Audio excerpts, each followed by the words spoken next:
So may gas tanan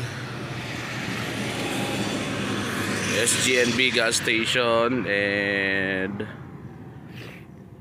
pabalik na ako sa Isulan guys. And okay ko ka vlog kayo na halin sa Isulan. Hintay man ko halin sa Isulan guys.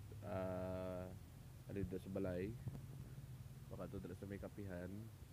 Mga ilan to ka oras? 41 minutes. Eh nagkaling ko dito sa Isulan alas 4:08, abot ko dito sa Kulambog mga 4:49. So for safety para suga ko and apat sa likod, duwas tubang. So ang ga-blink lang is pula. Pero gay na nag-blink na tanan. Kinamo ko na lang na kay papuli naman kag isa pa daw para naman reflection sang sunrise. Isang view guys. So kasi ata ko na normal kadasig ang biyahe ko pa Isulan guys eh. Kung dasig ba or hinay lang. Importante maka ride ta sang safety ba. Kasi budlay na nga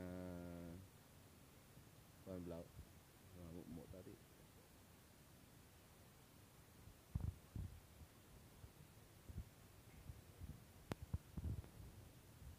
Nakapit man ako dito sa barkada ko abi. Yapitan ko dito sa Isulan Subong. Mga aga ako. Same time may katuan ko. May katuan ko rin mga 8 AM. So see you later sa Isulan.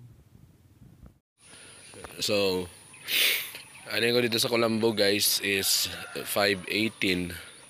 Abot ko dito sa Purok Bliss for 5:58. 40 minutes nga biyahe and it was safe. So ginpatay ko na ang tubang kay adlaw naman. Ang likod na lang siga pa. Pero i-off ko na digay. Yan. Dili ko nag hosting dati guys ang Macho Gay I think last year. Hindi ko magamali last year ata to siya. May ara silang Macho Gay dire sa Purok Bliss, Barangay Calawag 1. Yan. Ari lang Purok nan. Draw. And chapel sa Immaculate Conception. Dire ilang basketball court tapos may ara man to silang stage dito. So shoutout lang no sa community sang Purok Bliss. There is may Barangay Calawag 1 and headed by their Purok President, Pres Dennis. Yan. Chill ride lang ta guys. Mga 40 minutes lang ang biyahe. Eh, wala man ginadalian gida. Importante makahinat-inat tapos makapabalas lang ginagmay kadali. So daw apoy. Yan naman na importante sa tanan guys kung mag-ride ka mo kung aga pa dapat may suga ka mo. Either puti or pula, pero much better nga puti.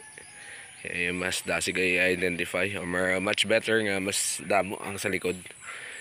Para safety ka mo. So anyway, thank you for watching. Shoutout lang ulit sa Purok Bliss, Barangay Calawag 1 and headed by Purok President Pres Dennis. So again, God bless everyone. See you next on my vlog.